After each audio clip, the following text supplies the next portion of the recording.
सीधे बैठ जाएंगे, 3 टाइम्स ओम बोलेंगे। इनहेल ओ,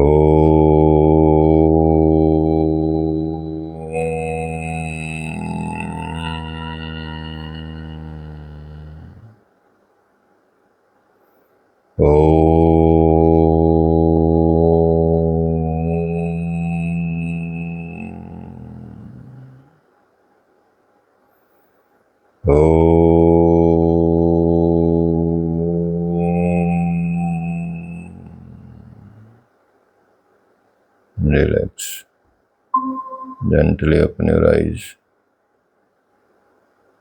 चलिए, हरिओम। पंचकोशों के बारे में आपने समझा कल के अध्याय में, और ये उपनिषद जो है तैत्तरीय उपनिषद है, और इस तैत्तरीय उपनिषद में आपने अभी तक पंचकोश के बारे में समझा है, ठीक है।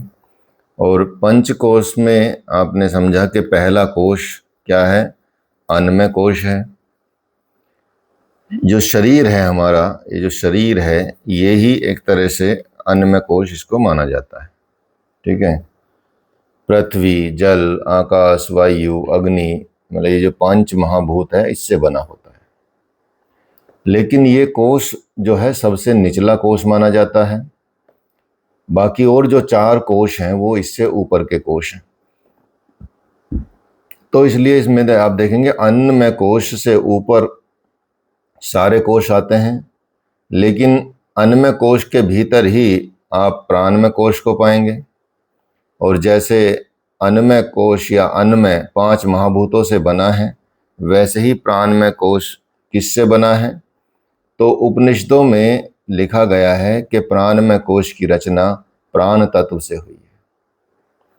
अगर आकाश को आप वर्तमान में परिभाषित करें, ईथर जिसको कहते हैं, तो कहना ये समझना होगा कि उपनिषदों में भी ऋषियों ने ईथर से भी एक सूक्ष्म तत्व खोजा है, या उससे भी एक सूक्ष्म तत्व को मानते हैं, जिसका नाम है प्राण तत्व या लाइफ सब्सटेंस।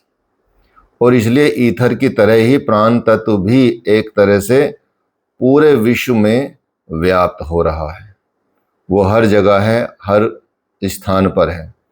उसी से, उसी तत्व से, उसी सब्सटेंस से हमारा ये प्राणमय कोश बना है, ठीक है।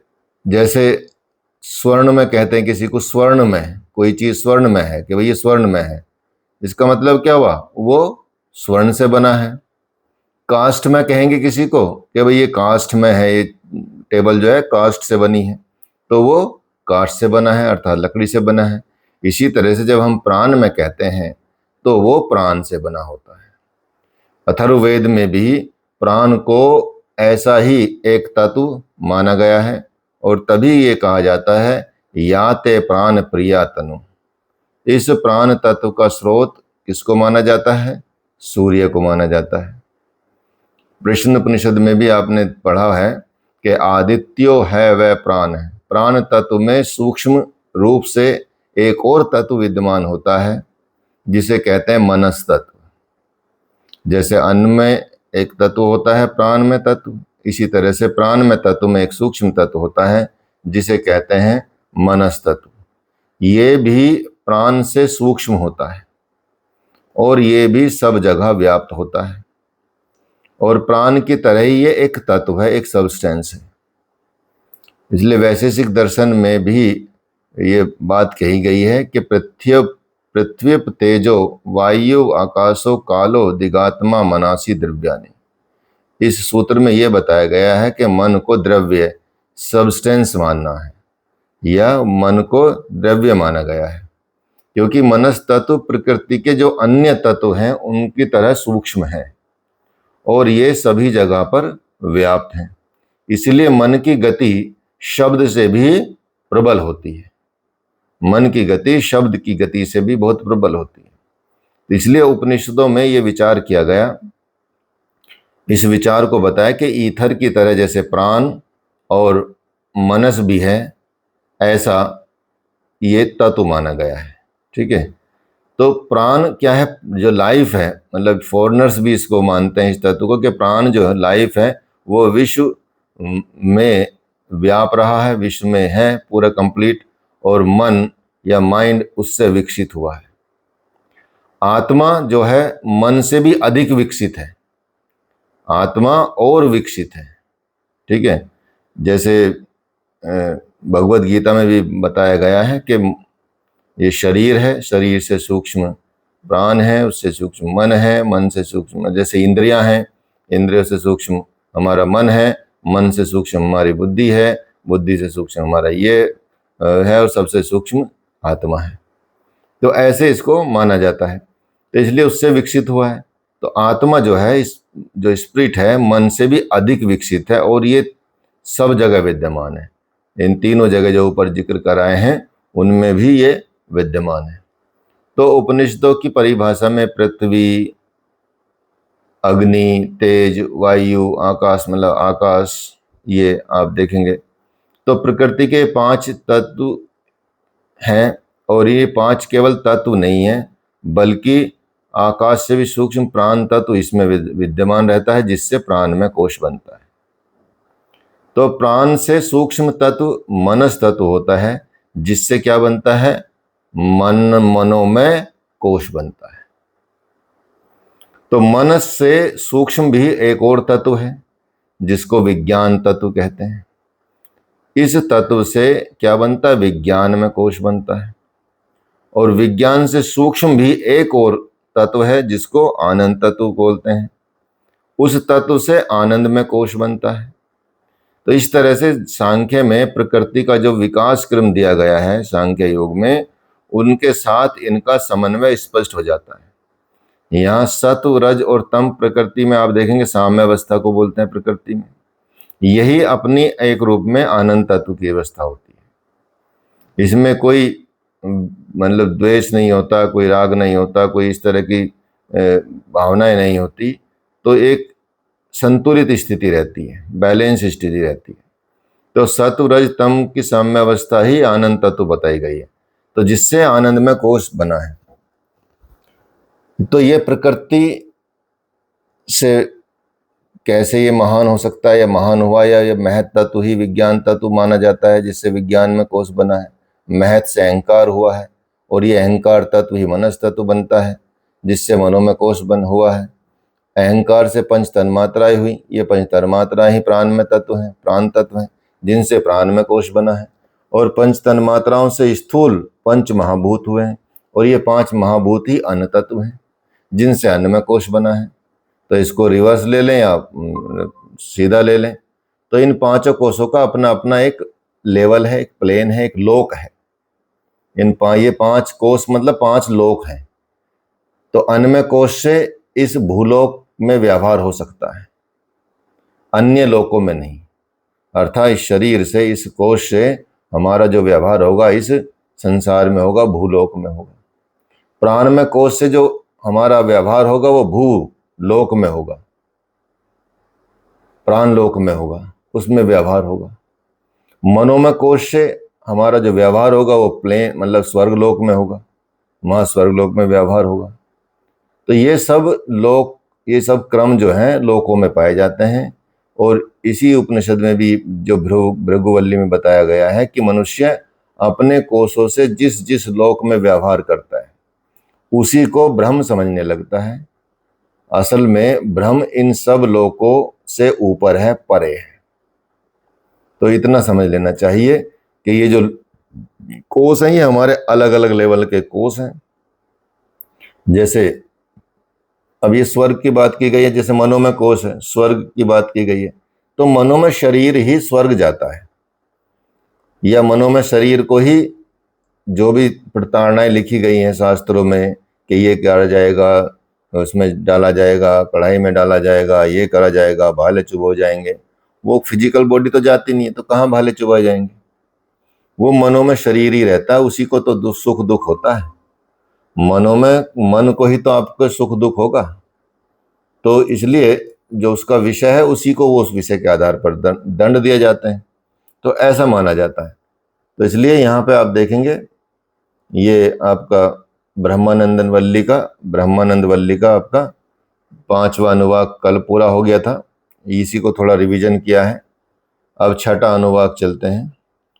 अब बताते हैं इस अनुवाक में कि जो ब्रह्म को असत्य बोलता है या ब्रह्म को असत बोलता है कि ब्रह्म होता नहीं है या ब्रह्म है नहीं है, ये पता नहीं फालतू की बात करे, जिनका विश्वास नहीं है, तो ये समझ लीजिए कि ब्रह्म को तो असत बोलने से तो वो क्या असत होगा, या ब्रह्म क्या असत होना है ब्रह्म का, तो वो तो स्वयं असत हो जाता है जो ब्रह्म को सत असत समझता है।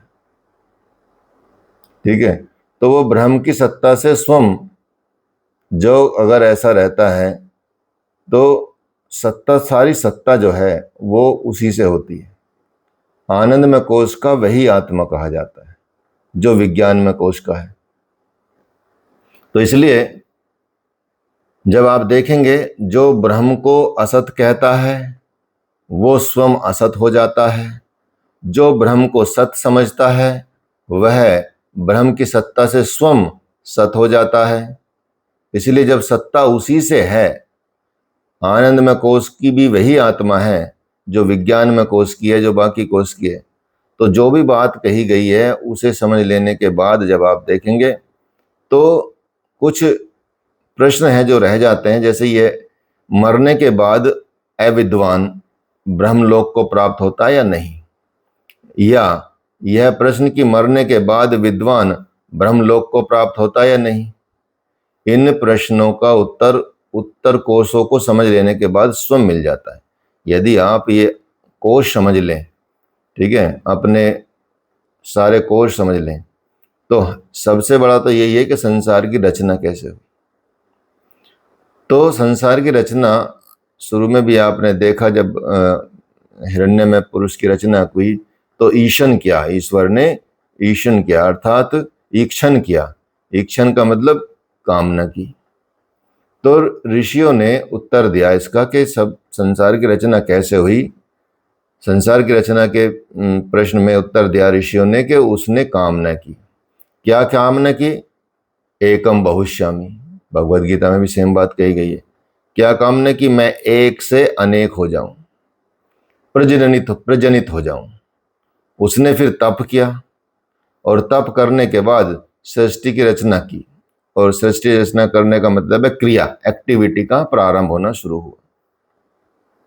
तो ब्रह्म की ये क्रिया बढ़ते बढ़ते जब उग्र रूप में पहुंची तो उस अवस्था को तप कहा गया, और तप जो है वो क्रिया की उग्र अवस्था है, एक्टिविटी इन क्लाइमेक्स। ठीक है, कोई मान ले ध्यान में बैठ रहे हैं, ध्यान में बैठ रहे 5 मिनट, कोई 10 मिनट, कोई 15 मिनट, लेकिन कोई उसकी उग्र अवस्था तक चला जाएगा 10 घंटे, 15 घंटे, 20 घंटे, तो तप हो जाएगा। उसी को तप कहते हैं। अर्थात जो हम काम कर रहे हैं उसका क्लाइमेक्स तक पहुंच जाना, उग्र अवस्था तक पहुंच जाना, वो तप कहा जाता है। आप ऑफिस में बैठे हुए हैं, 2 घंटे काम करते हैं, 10 घंटे काम करते हैं, लेकिन यदि आप लगातार 20-20 घंटे काम करने लगे तो वो तप है आपका, उस तप का बल आप में आता है। तो तप करने के बाद उसने ये सृजन किया कि जो कुछ भी है उसकी सृष्टि करके, उसे रचकर उसमें वो खुद अनुप्रविष्ट हो गया। भगवान ने सृष्टि की रचना की और उस सृष्टि में वो प्रवेश पा गया, उसी के अंदर हो गया। तो ब्रह्म की सृष्टि में अनुप्रविष्ट होने पर ब्रह्म के 2 रूप हो गए, एक रूप सत हुआ और दूसरा तियत अर्थात तत् हुआ। सत वो है जो दृश्यमान संसार है, और वह भी ब्रह्म रूप ही है दृश्यमान संसार, और तत्व वो है जो अदृश्यमान है, यह नहीं। अर्थात जो दिख रहा है वो सत हुआ और तत्व वो जो दिख नहीं रहा। तो दोनों रूप में भगवान प्रस्तुत हुए, अर्थात उसमें समाहित हुए। तो वो भी ब्रह्म रूप ही है। ब्रह्म का एक रूप जो है निरुक्त रूप है, जिसका हम निर्वचन हो सकता है, वर्णन हो सकता है। दूसरा अनिरुक्त रूप है जिसका निर्वचन वर्णन नहीं हो सकता। एक रूप है निलयन रूप, जिस दूसरे के आश्रय से स्थित है, जैसे पृथ्वी सूर्य का आश्रय से स्थित है। दूसरा है अनिलय अनिलयी रूप, जो स्वयं आश्रित है। जैसे स्वयं सूरज जो है वो स्वयं आश्रित है, वो खुद ही इलेक्ट्रिसिटी मतलब एनर्जी बनाता है, अर्थात बिना किसी दूसरे के सहारे से स्थित है। तो एक रूप हो गया विज्ञान रूप और एक रूप हो गया चेतन रूप। तो दूसरा अविज्ञान रूप और जड़ रूप है, और एक है सत्य रूप। एक कारण रूप हो गया, दूसरा अनर्थ रूप हो गया, एक कार्य रूप हो गया। इस तरह से सत और तत्, सत और तत्, इसलिए बोला जाए ना हरिओम तत्सत, हरिओम तत्सत। तो तत्सत का मतलब एक जो तत् हो गया वो अदृश्य रूप में भी हम भगवान को प्रणाम कर रहे हैं, और जो दृश्यमान है उसको भी हम प्रणाम कर रहे हैं। तो दोनों रूपों को हम प्रणाम कर रहे हैं, इसलिए बोलते हैं हरिओम तत्सत। ठीक है, तो इसलिए ये और वो दोनों रूपों से मेल करके सत्य का स और तय का सत्य मिलकर बनता है सत्य। त्यत का त्य बन मिलता है और स का स बनता है, तब बनता है सत्य, वो सत्य हो जाता है। तो ब्रह्म का सत और त्यत रूप ही ब्रह्मांड में सत्य रूप कहा जाता है। समझ गए? सत्य कैसे बना? सत का स लिया, त्यत का त्य लिया, तो बन गया सत्य। अर्थात सत्य वही है, एकमात्र परमात्मा, इसलिए बोला जाता। तो ब्रह्म सत्य शब्द सत्य के स और त्यत के तय के मेल से बना है, और इसलिए ये बोला जाता है। तो ब्रह्म के दो रूप समझे, एक सत और एक तत्, और ये यह और वह दोनों हो गया। यह का अर्थ मतलब दृश्यमान, वह का अर्थ मतलब भगवान। तो वो रूप जो इस दृश्यमान जगत से परे है, अदृश्य है और नित्यकार कहते हैं उसको। तो ब्रह्म को देखने में के लिए यही आप देखेंगे संसार में जो दिखता है और जो नहीं दिखता, जो प्रत्यक्ष है जो अप्रत्यक्ष है, उन सब में ईश्वर विद्यमान है, चाहे वो किसी भी रूप में। तो ये आप यहाँ इतना समझ गए होंगे। तो इसलिए यहाँ पे इस छठे अनुवाक में ये भगवान का रूप बताया है, सत्य का रूप बताया है, तत्सत का स्वरूप बताया है, और कैसे सत्य का निर्माण हुआ उसका स्वरूप बताया है। तो ब्रह्मानंद वल्ली का अब 7वां अनुवाक आप देखेंगे कि ब्रह्म को जो बताया सत था, अर्थात यह पहले कहा। अब ये मान लिया जाए कि पहले असत था, असत से सत हुआ, सृष्टि जय नहीं थी, तब असत ही था। तो ब्रह्म अपने सत रूप में तभी प्रकट होता है जब सृष्टि की रचना करता है, अर्थात उससे पहले कुछ नहीं होता। तो ये समझने के लिए आपको समझना होगा कि ब्रह्म अपने सत रूप में तभी प्रकट होगा जब वो सृष्टि की रचना करेगा। जब सृष्टि असत थी तो ब्रह्म भी मानो असत ही था। जब सृष्टि नहीं थी, असत थी मतलब थी ही नहीं, तो ब्रह्म भी नहीं था, ऐसा माना जाता है, क्योंकि कुछ भी कर नहीं रहा था उस वक्त। उस असत अवस्था से जब वो सृष्टि को सत रूप में लाया, तब वो स्वयं भी सत अवस्था में आया, और अपने सत रूप को उसने स्वयं किया, स्वयं प्रकाशित किया, स्वयं अपनी इच्छा से उसने सृष्टि की रचना की, और जो कुछ भी रचा सब ठीक ठाक ही रचा। इसलिए उसे क्या कहते हैं? सुकृत कहते हैं। अर्थात भगवान जो बनाएगा कोई चीज वो एकदम ठीक ही बनाएगा, सुकृत बनाएगा। तो जो कुछ उसने रच दिया वो सब सुकृत रचा, सुकृत था, बिल्कुल ठीक ही रचा गया था। तो वह जो वो तो रस ही रस है, रसो वै रस, रसो वै सह। फिर जो उसने रचा वो सुकृत क्यों नहीं होता? क्योंकि वही रस रूप है। तभी तो रस को पाकर जहां कहीं भी रस मिलता है उसे पाकर मनुष्य आनंद मग्न हो जाता है। जब उस रस को प्राप्त कर लेता है, उस परमात्मा रस को प्राप्त कर लेता है, तो मनुष्य आनंद मग्न हो जाता है। और जहां कहीं जो रस है उसी का है, उसके अलावा कोई रस नहीं है। भगवान ने बोल ही दिया कि मैं जल में रस हूं। तो जो भी रस है वो सब लिक्विड रूप में है, और लिक्विड रूप में है तो उसमें मतलब पानी का तत्व होगा, जल का तत्व होगा ही होगा। तो अगर आकाश में रस ही रस ने भरा हो तो कौन जीना चाहेगा, कौन श्वास तक ले सकता है? कोई भी नहीं। इसलिए वो सब जगह रस भरे हुए हैं, उसी से हमको आनंद मिलता है, और जो आनंद मिलता है वही तो परमात्मा होता है। जब वो जीव उस अदृश्य, निराकार और निर्वचनीय निराधार ब्रह्म में बिना किसी भय के प्रतिष्ठित हो जाता है, उसकी गोद में अपना स्थान बना लेता है, तब वो अभय हो जाता है। और जब जीव अपने में और ब्रह्म में जरा भी अंतर रखता है, बस उसी समय भय उठ खड़ा होता है। जब आपने सोचा कि मैं अलग हूं और ब्रह्म अलग है, जीव अलग है और ब्रह्म अलग है, समझो, तभी ये आपका सिस्टम खत्म हो जाएगा।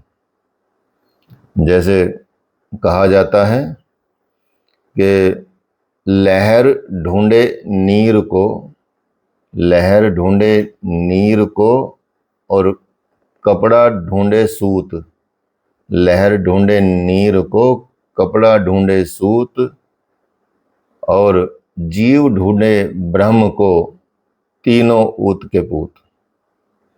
ठीक है, मतलब कहने का ये है कि भाई लहर ढूंढ रही जल को, के जल कहाँ है भाई, जबकि उसको पता नहीं वो तो जल ही रूप है, वो तो जल का ही रूप है, बिना जल के तो लहर हो ही नहीं सकती।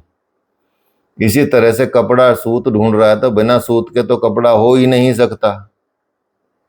वो बिना सूत के कैसे कपड़ा बन जाएगा, बिना जल के कैसे लहर बन जाएगी, बिना नीर के कैसे लहर बन जाएगी, और बिना ब्रह्म के कैसे जीव बन जाएगा। इसलिए बोला जाता है कि तीनों ऊत के पूत हैं, ढूंढ रहे कहीं और हैं खुद ही और ढूंढ रहे कहीं और। ठीक है, तो ये ऐसा है, ये सिद्धांत ऐसा है, इसको इतना समझ लेना, गूढ़ समझ लेना है। लहर दिखती अलग है, पानी जल जैसी है तो जल ही वो, और कपड़ा भी है तो सूत ही। ठीक है, तो इसलिए जीवन में आप देखेंगे जो भी इस तरह का अंतर समझ लेता कि वो अलग है, मैं अलग हूं, तो भय हो जाता है। फिर तो लहर भी पानी से डरेगी और कपड़ा भी सूत से डरेगा कि भाई ये क्या कॉटन दिखा रहे हो, इसकी मुझे जरूरत नहीं है, तो बेकार की चीज है। तो जो विद्वान को भय नहीं मानता, भय को नहीं मानता, जो भी कोई भय को भय नहीं मानता, उसकी विचार प्रक्रिया में तो वही रहेगी जो बात अभी बताई है कि वो ब्रह्म में है, ब्रह्म में है, तो वो रस में, ब्रह्म में अपने को प्रतिष्ठित करेगा और उससे अपना भेदभाव नहीं रखेगा। यही बताया गया है, समझ गए नहीं? तो यह है आपका ब्रह्मानंद वल्ली का 7वां अनुवाक। तो समझ लीजिए उसका सार यही है, एक सार यही है कि हम ब्रह्म से अलग है ही नहीं, हम परमात्मा से अलग है ही नहीं। तो अपना ये श्लोक याद रख लो, उसी से आपको पता चल जाएगा। मतलब ये 2 लाइन कि लहर ढूंढे नीर को, कपड़ा ढूंढे सूत, जीव ढूंढे ब्रह्म को, तीनों ऊत के पूत। तीनों बेवकूफ हैं, जहां है जो है खुद ही वो इसी को ढूंढ रहे हैं। तो ब्रह्मानंद वल्ली का 8वां अनुवाक, ब्रह्मानंद वल्ली में आनंद की मात्रा क्या है। उसके भय से वायु बहती है, उसके भय से सूर्य उदय होता है, उसके भय से अग्नि और इंद्र अपना काम करते हैं, और 5वां मृत्यु भी उसी के भय से इधर उधर भागा फिरता है। तो अब आनंद की मीमांसा यहां बताते हैं, मीमांसा करते हैं। कल्पना करो कि जैसे एक युवक है, बहुत अच्छा युवक है, बहुत खूब पढ़ा लिखा है, शासन करने वाला है, दृढ़ भी है और बलवान भी है। अब कल्पना करो कि उसके संपूर्ण पृथ्वी धन धान्य से पूर्ण हो जाए, उसे जो आनंद होगा वो एक मानुष आनंद, यूनिट ऑफ ह्यूमन हैप्पीनेस बोला जाएगा। इस तरह से 100 मानुष तो 100 मानुष आनंद हो गए, उससे एक मनुष्य गंधर्व आनंद बनता है। अब सुनने की इंद्रियां हो गई, श्रोत्रिय हैं, या कामनाओं से जो असक्त व्यक्ति को ऐसा आनंद प्राप्त होता है जैसे 100 मनुष्य गंधर्व को आनंद होता है। जो कामनाओं से अव्यक्त हो जाता है, ऐसा आसक्त नहीं रहता है, असक्त हो जाता है, उसे एक देव गंधर्व नंद कहते हैं, देव गंधर्वानंद। तो एक तो मानुषानंद हुआ, एक मनुष्य को मिला तो एक मानुषानंद हुआ।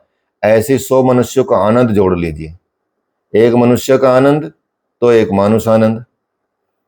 और कैसा आनंद, वो कैसा आनंद बताया है कि एक तो युवक है, पहला यंग है, बहुत अच्छा युवक है, खूब पढ़ा लिखा है, शासन करने वाला है, राजा है, तो पहले से उसके पास कितना आनंद है, दृढ़ भी है और बलवान भी है। अब उसको सपोज उसके लिए सारी दुनिया की धन धान्य मिल जाए, पूर्ण हो जाए, अब उस वक्त जो उसका आनंद होगा वो एक मानुष आनंद बताया गया। इसको ऐसे नाप लीजिए, जैसे अर्थशास्त्र में आता है ना, उत्पत्ति ह्रासमान नियम एक आता है।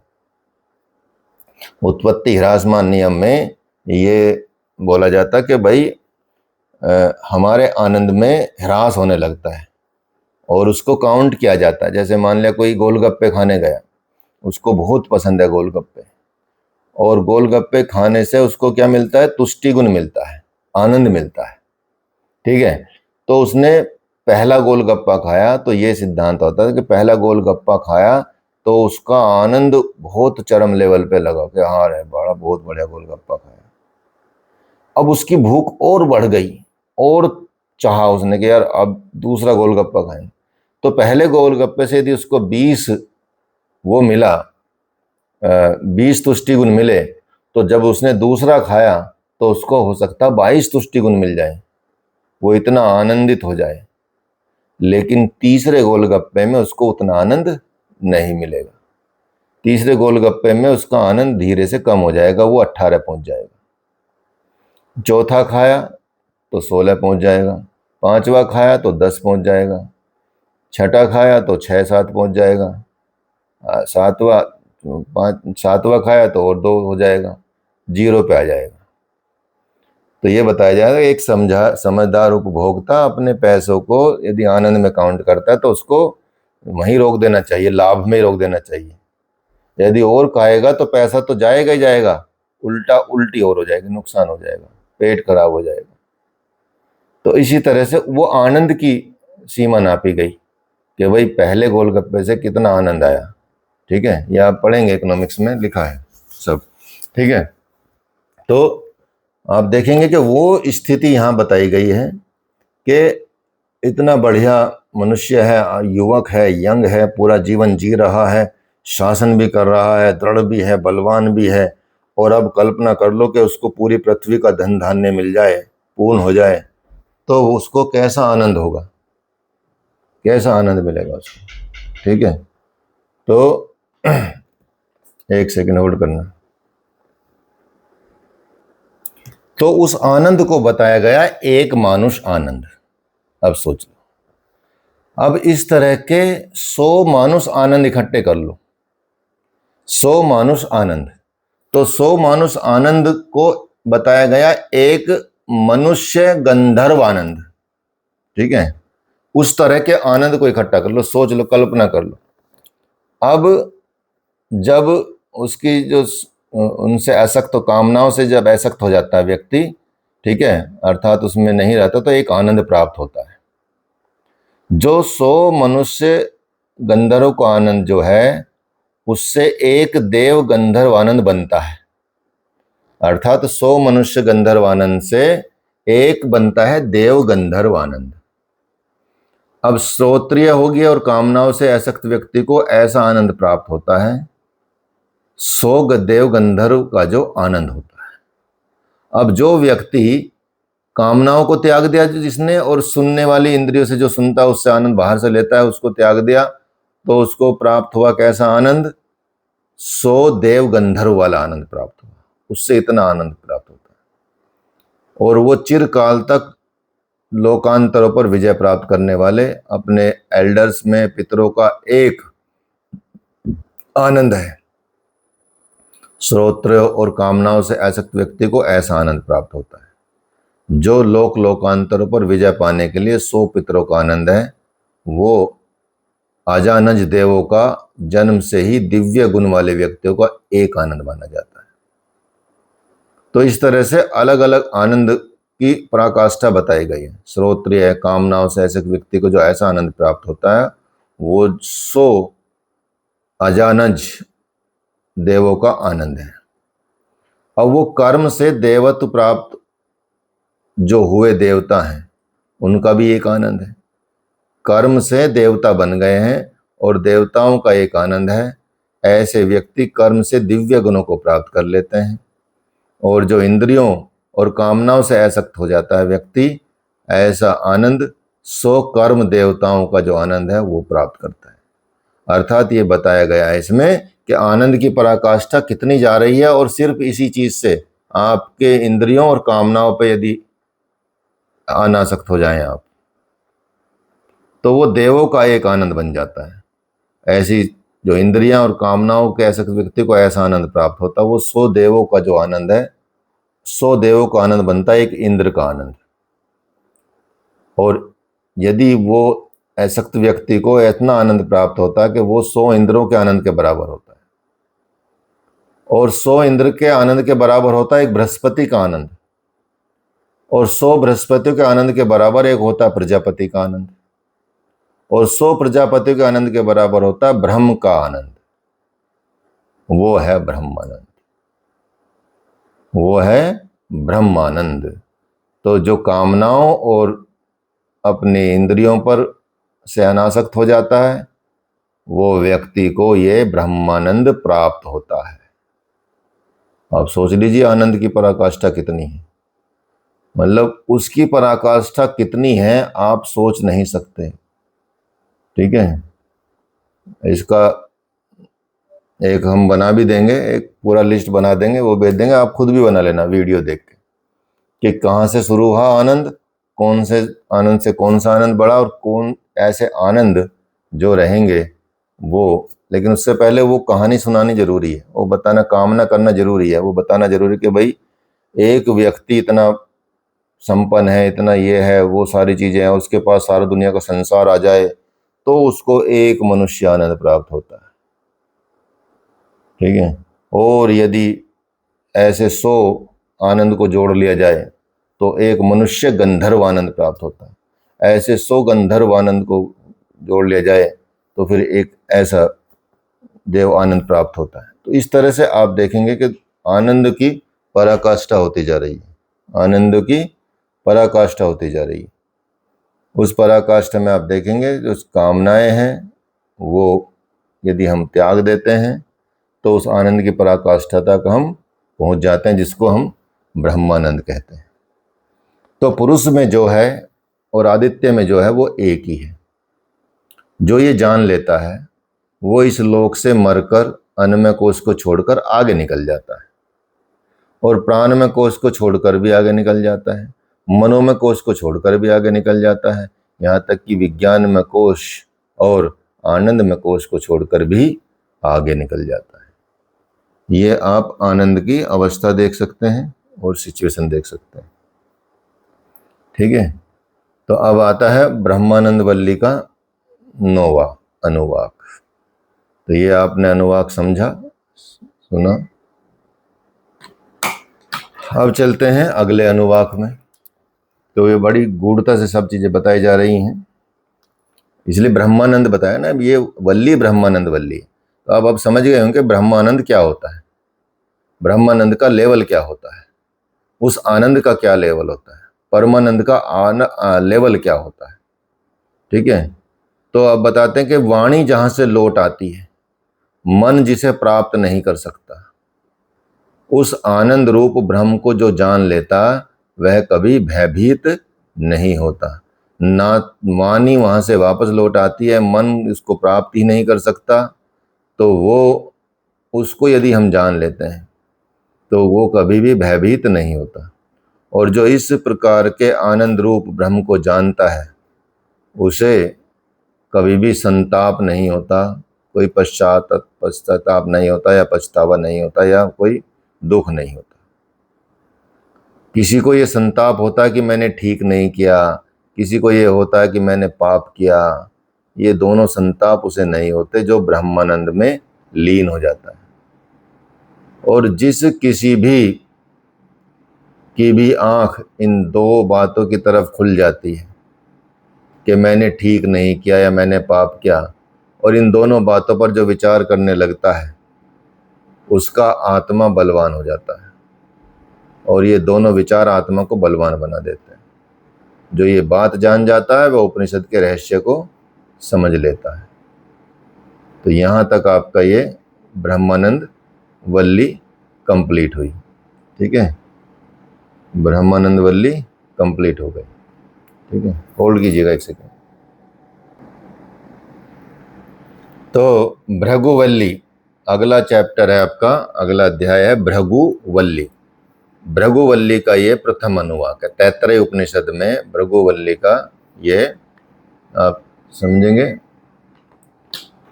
इसमें पंचकोश, पांच कोश और ब्रह्म के बारे में वो थोड़ा बताया गया है। तो क्योंकि वरुण के जो पुत्र भृगु, वरुण के पुत्र भृगु अपने पिता वरुण के पास गए। वरुण के पुत्र भृगु ने अपने पिता वरुण के पास जाकर पूछा और कहने लगे, हे भगवान, मुझे ब्रह्म का उपदेश दीजिए, मुझे ब्रह्म का उपदेश कीजिए। तो भृगु को वरुण ने कहा कि जो अन्न, प्राण, चक्षु, श्रोत्र, मन, वाणी जिससे ये उत्पन्न हुए हैं और उत्पन्न होने के बाद जिससे ये जीवित रहते हैं और जिसमें विलीन हो जाते हैं, उसे जानो, वो ब्रह्म है। तो भृगु ने फिर तप किया और तप करने के बाद उन्होंने समझा, ये जाना। द्वितीय अनुवाक में बताते हैं, पहले अनुवाक में तो उन्होंने प्रार्थना की और उनके पिता ने उनको ये बताया। ठीक है, फिर उन्होंने जाना कि ये जाना कि अन्न ब्रह्म है, अन्न से ही सब भूत उत्पन्न होते हैं और उत्पन्न होने के बाद अन्न से जीवित रहते हैं। अन्न में ही, अर्थात अन्न में ही का मतलब होता है पंच महाभूतों में ही विलीन हो जाते हैं। तो ये ज्ञान प्राप्त करने के बाद वो अपने पिता के पास फिर गए और फिर जाके उन्होंने बताया, बोला कि अन्नमय कोश को ब्रह्म मानकर उससे जो प्राप्त करना था वह भृगु ने प्राप्त कर लिया। और पिता से कहा कि हे भगवान, अन्नमय कोश के मार्ग को मैंने तय कर लिया है, अब इससे आगे का उपदेश दीजिए, ब्रह्म ज्ञान दीजिए। तो वरुण ने कहा कि तप करो, जाओ तप करो और तप से ब्रह्म के यथार्थ स्वरूप को जान लो। तप करो और तप से ब्रह्म के यथार्थ स्वरूप को जान लो। तप ही ब्रह्म है और तप से ही उसका ज्ञान होता है। उसने फिर तप किया और तप के बाद फिर तीसरे अनुवाक में, भृगुवल्ली के तीसरे अनुवाक में उसने जाना कि प्राण जो है, प्राण ब्रह्म है और प्राण से ही सब भूत उत्पन्न होते हैं और उत्पन्न होने के बाद प्राण से ही जीवित रहते हैं और प्राण में ही अंत में विलीन हो जाते हैं। ये ज्ञान उन्होंने प्राप्त किया। ज्ञान प्राप्त करने के बाद वो अपने पिता के पास फिर गए और प्राणमय कोश को ब्रह्म मानकर उससे जो प्राप्त करना था वो भृगु ने प्राप्त कर लिया। और पिता से कहा कि भगवान, प्राणमय कोश के मार्ग को मैंने तय कर लिया है, अब इससे आगे का उपदेश दीजिए, ब्रह्म ज्ञान दीजिए। वरुण ने फिर कहा कि भाई, अगर ज्ञान चाहिए तो तप करो, तप से ब्रह्म के यथार्थ रूप को जान लो। तप करो और तप ही ब्रह्म है, तप से ही उससे ज्ञान होता है।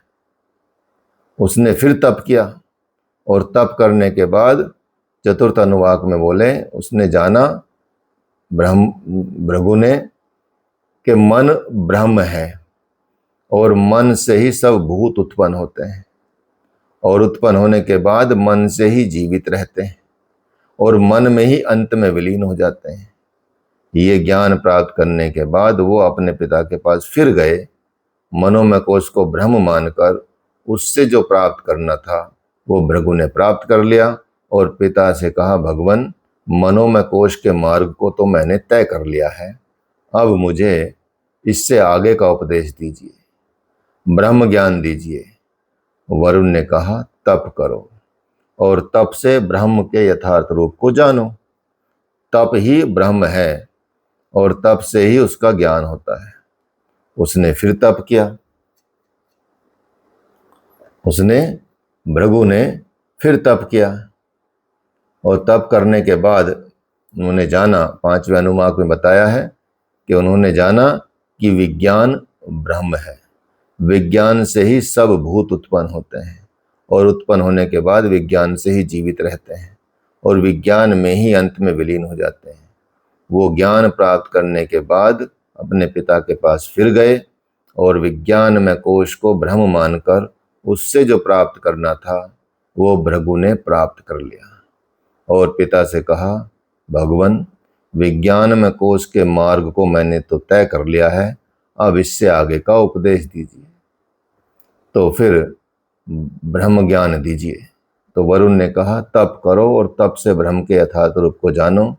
फिर उसने तप किया और तप करने के बाद उसमें यही हमेशा यही एक एक श्लोक का एक एक मतलब अनुवाक है। विज्ञानम ब्रह्मेति व्यजानात विज्ञानात् तदेव खल विमानि भूतानि जायन्ते विज्ञानेन जातानि जीवन्ति विज्ञानम प्रत्यभिशन विशन्ति तद्विज्ञा पुनरेव वरुणम पितरमुपसार अधिहि भगवो ब्रह्मेति हु तो होवाच तपसा ब्रह्म विजिज्ञासव्य तपो ब्रह्मेति स तपो प्यत स तपस्तत्वा।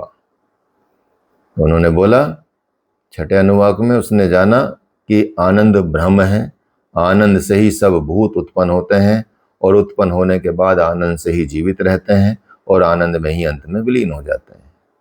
तो भृगु और वरुण की ये विद्या है जो हृदय आकाश में प्रतिष्ठित हो जाती है और इस क्रम में इस विद्या को जो जानता है वो भी प्रतिष्ठित हो जाता है, अन्नवान हो जाता है, अन्न का भोक्ता हो जाता है, प्रजा पशु और ब्रह्म तेज से महान हो जाता है, उसकी कीर्ति भी विशाल हो जाती है। इसलिए इस संपूर्ण जो भृगु की कथा बताई है, इस संपूर्ण कथा में यही दर्शाया गया है कि वो अन्न हो, प्राण हो, मन हो, विज्ञान आदि जो भी तत्वों को क्रम से ब्रह्म मानता गया और गुरु ने हर बार उसे आगे चलने को कहा। जब मनुष्य अन्नमय शरीर के क्षेत्र में रहता है तब अन्न को ही ब्रह्म समझते रहता है, क्योंकि उस समय वह अन्नमय कोश से ही सोच समझ रहा है, ये समझ लीजिए। इसलिए जो फिजिकल बातें करते हैं वो सिर्फ उसी लेवल पे सोच सकते हैं, क्योंकि वो आगे नहीं बढ़े। भृगु की तरह भृगु तो आगे बढ़ता गया, ठीक है, हम आगे नहीं बढ़ पाते, हम वहीं अन्नमय कोश में अटके रहते हैं, इसी संसार को सब कुछ समझ लेते हैं। तो क्योंकि उस समय वो अन्नमय कोश से ही, और इस समय हम भी अन्नमय कोश से ही सोचते समझते हैं। जब मनुष्य प्राणमय कोश के द्वारा सोचने लगता है तब उसे चारों तरफ प्राण ही प्राण व्याप्त दिखता है, तो वो प्राण को ही ब्रह्म समझने लगता है और इसी तरह से आगे चलते चलते उसे ज्ञान होने लगता है कि न पंचभूत ही ब्रह्म है, न प्राण ब्रह्म है, न मनस ब्रह्म है, न विज्ञान तत्व ब्रह्म है। आत्मा के ब्रह्म ज्ञान के विकास में यही प्रक्रिया है। इसको ब्रह्म समझते जाओ और आगे बढ़ते जाओ। अर्थात जब हम आगे बढ़ते जाएंगे और उसको ब्रह्म समझते जाएंगे और फिर आगे बढ़ते जाएंगे तो अंत में आपको ज्ञात होगा कि जो भृगु वल्ली का जो 7वां अनुवाक है उसमें बताया है कि अन्न की कभी निंदा न करें, अन्न की कभी भी निंदा न करें, बुरा न कहें अन्न को, ठीक है। ये बहुत बड़ा पाप होता है, ये माना जाता है। आपको जो खाने को मिला उसमें वो उसको बुरा ना बोले, ठीक है, ये बताया गया। अन्न की कभी निंदा न करें, इसका व्रत कर लें, अर्थात ये निश्चित रूप से मान लें कि जो आपको खाने को मिल रहा है उसका बुराई नहीं करनी है, ठीक है, निंदा नहीं करनी है। हर एक भोग्य अन्न है, भोक्ता अन्नाद है। प्राण को अन्न कहा जाता है और शरीर को अन्नाद कहा जाता है। जो भोक्ता है वो अन्नाद हो गया और जो भोग्य हो गया वो अन्न हो गया। तो प्राण को अन्न कहा गया और शरीर को अन्नाद कहा गया, उसका भोक्ता है। तो भोक्ता और भोग्य एक दूसरे के सहारे से ही टिके होते हैं। प्राण के सहारे शरीर और शरीर के सहारे प्राण टिका होता है। लेकिन ऊंची दृष्टि से यदि विचार करेंगे तो विचार करने से पता चलेगा कि जो भोक्ता भी भोग्य ही है, अर्थात शरीर प्राण का भोग करता है, परंतु शरीर भी तो भोगा ही जाता है, वो भी भोग्य ही है। इस तरह से एक अन्न दूसरे अन्न में प्रतिष्ठित होता है। शरीर भी तो भोगा जा रहा है ना, वो भी खत्म हो रहा है। जैसे अन्न खत्म हो रहा भोगने से, ऐसे शरीर खत्म हो रहा है। ठीक है, तो एक दूसरे के भोग्य ही हैं। इस तरह से एक अन्न दूसरे अन्न में प्रतिष्ठित है। तो संसार के सारे पदार्थ योग्य हैं। जो भोक्ता मालूम पड़ता वह भी भोग्य ही है। असली में भोक्ता तो वही ब्रह्म है, सिर्फ एक ही भोक्ता है, वो है ब्रह्म। इस प्रकार जो अन्न में अन्न को प्रतिष्ठित जान लेता है वो अन्नवान हो जाता है, अन्नाद हो जाता है, भोक्ता बन जाता है। प्रजा, पशु, ब्रह्म, तेज और कीर्ति से वो महान हो जाता है। तो इसलिए बताया गया है 8वें अनुवाक में भी भृगुवल्ली के अन्न का अनादर ना करें, इसका व्रत कर लें। कभी भी अन्न का अनादर ना करें। ठीक है, अन्न का अनादर ना करें, इसका कर लें। और जल अन्न है, अग्नि अन्नाद है। यहाँ दो और तत्व लिए गए, अब आगे बढ़ रहे हैं। क्योंकि तो जल में अग्नि प्रतिष्ठित है, अग्नि में जल प्रतिष्ठित है। अग्नि रूप सूर्य जल को सींच लेता है, उसे भोग लेता है, इसलिए अग्नि भोगता है। जल भोग्य बन जाता है। अग्नि अन्नाद है अर्थात भोगता है, और जल अन्न है अर्थात भोग्य है। तो जल के भीतर भी विद्युत छिपी रहती है, इसीलिए जल भोगता है, अग्नि भोग्य है। तो जल अन्नाद अर्थात भोक्ता हुआ, और अग्नि अन्न अर्थात भोग्य हुई। लेकिन ऊंची दृष्टि से विचार किया जाए तो भोक्ता भी भोग्य ही है। जल अग्नि को और अग्नि जल को भोगते हैं, लेकिन ये दोनों भी तो भोगे ही जाते हैं। इस प्रकार से एक अन्न दूसरे अन्न में प्रतिष्ठित है। संसार में संसार के सभी पदार्थ भोग्य हैं, और जो भोक्ता मालूम पड़ता है वह भी भोग्य ही है, अन्न ही है। असली भोक्ता तो अन्नाद तो कौन है? वही है जो एकमात्र ब्रह्म है, वही असली भोक्ता है। इस प्रकार जो अन्न में अन्न को प्रतिष्ठित जान लेता है वो अन्नवान हो जाता है, अन्नाद हो जाता है, भोक्ता बन जाता है, और प्रजा, पशु, ब्रह्म, तेज और कीर्ति से महान हो जाता है। समझ गए? तो इसलिए बताया गया है कि अन्नम बहु कुर्वीत तद व्रतम पृथ्वी व अन्नम आकाशोन्नाद पृथ्वी व्यामकाश प्रतिष्ठित आकाशे पृथ्वी प्रतिष्ठा तदेतन्न अन्न मन्ने प्रति प्रतिष्ठित स य एदत्त मन्ने प्रतिष्ठितम वेद प्रतिष्ठितम अन्नान वदो भवति महान भवति प्रज्ञा पशुर ब्रह्म वर्चेश महीन कृत्या। तो ये बताया गया है 9वें अनुवाक में कि अन्न को बहुत बढ़ावें, ये विचार कर लें, मतलब उसको वृद्धि करें, उसका ये व्रत कर लें। पृथ्वी अन्न और अर्थात भोग्य, आकाश अन्नाद अर्थात भोगता है। पृथ्वी आकाश के सहारे और आकाश पृथ्वी के सहारे टिके हैं, किंतु असल में दोनों अन्न हैं, भोग्य हैं। अन्न अन्न में टिका हुआ है और भोग भोग्य भोग में टिका हुआ है। असली भोक्ता तो वही ब्रह्म है। इस प्रकार संसार के सारे पदार्थों को जो अन्न रूप में भोग्य रूप में जान लेता है वो समझा जाता है कि भोक्ता को ये मालूम पड़ता है कि वह भी भोग्य ही है। असली भोक्ता तो कौन है? वही ब्रह्म है। अन्नवान हो जाता है तो अन्नाद हो जाता है, भोक्ता बन जाता है, और प्रजा, पशु, ब्रह्म, तेज और कीर्ति से वो महान हो जाता है। यही बताया। इसलिए आप देखेंगे 10वें अनुवाक में बताया गया कि बसने के लिए आए किसी अतिथि को मना न करें, अतिथि का सत्कार करें। पहला बताया आपने, इसमें नियम सुना कि हमको अन्न का सत्कार करना है, अन्न का कभी निंदा नहीं करनी है। ठीक है, ये तो बाद की चीजें हैं, भोक्ता भोग ये सारी चीज समझने की बात है, लेकिन मेन पकड़ने वाली बात यह है इसमें कि हमने पहले समझा कि अन्न का तिरस्कार न करें, अन्न को कभी गलत ना बोले, अन्न को कभी निंदा न करें। अब जो आपके पास आया है कोई अतिथि रहने के लिए, 2-4 दिन के लिए, जितने दिन के लिए, तो उसको मना न करें।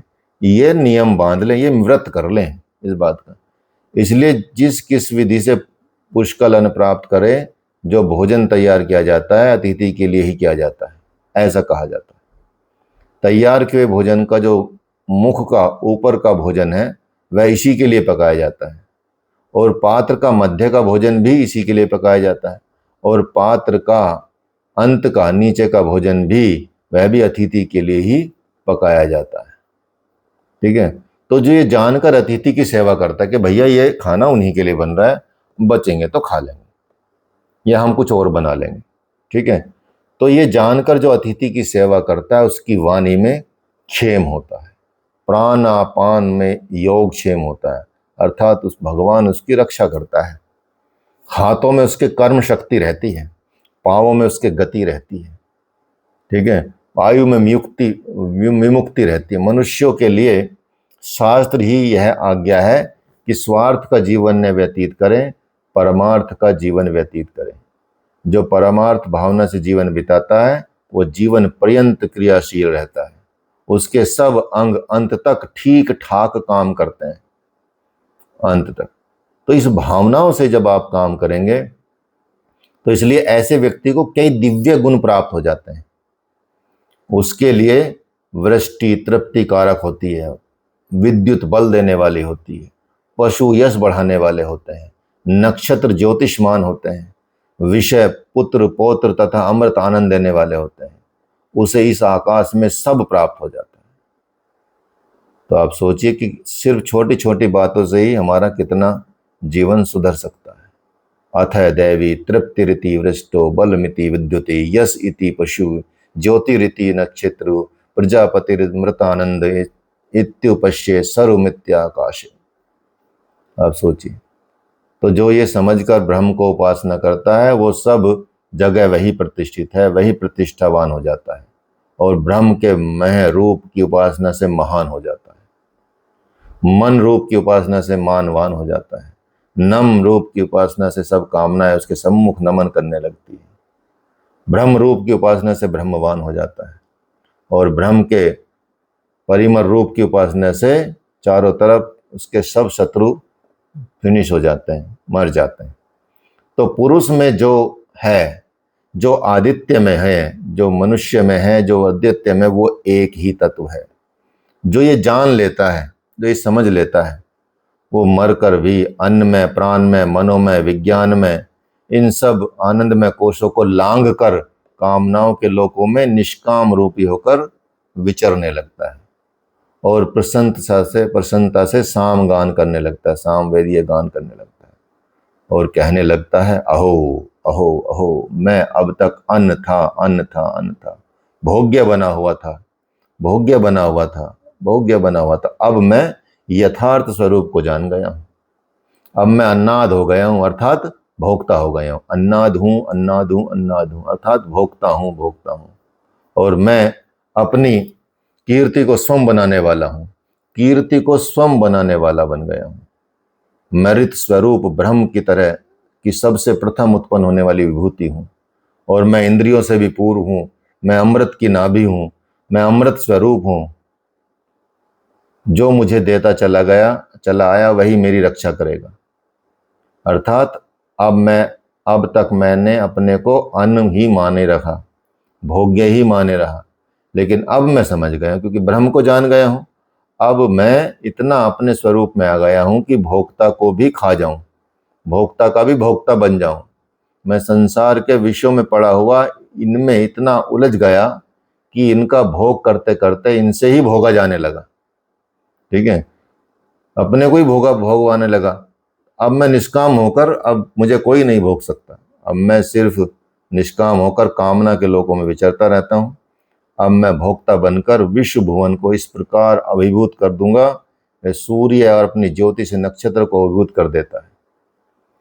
जो सब जानता है वो उपनिषद के रहस्यों को जानता है। तो इसलिए आप इसमें देखेंगे कि ये आपका जो उपनिषद है तैतरेय उपनिषद। ये इसको अच्छे से समझ लेंगे और इतने बड़े सिद्धांत इसमें दिए गए हैं, पूरा इसको समझ लेंगे तो ये आज का आपका तैतरेय उपनिषद समाप्त हुआ। कल आपका नेक्स्ट उपनिषद चलाएंगे। ठीक है, किसी का प्रश्न हो तो पूछ सकते हैं, नहीं तो क्लास समाप्त आपकी।